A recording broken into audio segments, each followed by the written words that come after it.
Want faster deposits? In 1 minute, I'll show how to link your bank to FanDuel and enable one-click deposits. Open the FanDuel app or visit fanduel.com and sign in with your account credentials.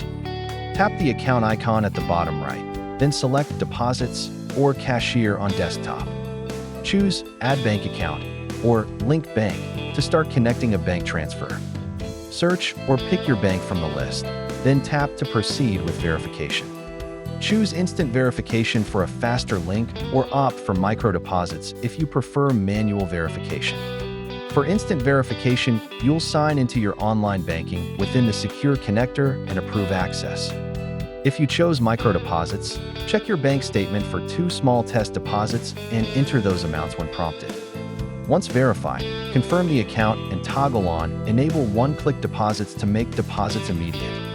Set a preferred funding source and optional deposit limit to control one-click behavior. Complete any identity or 2-factor prompts to finalize the link securely.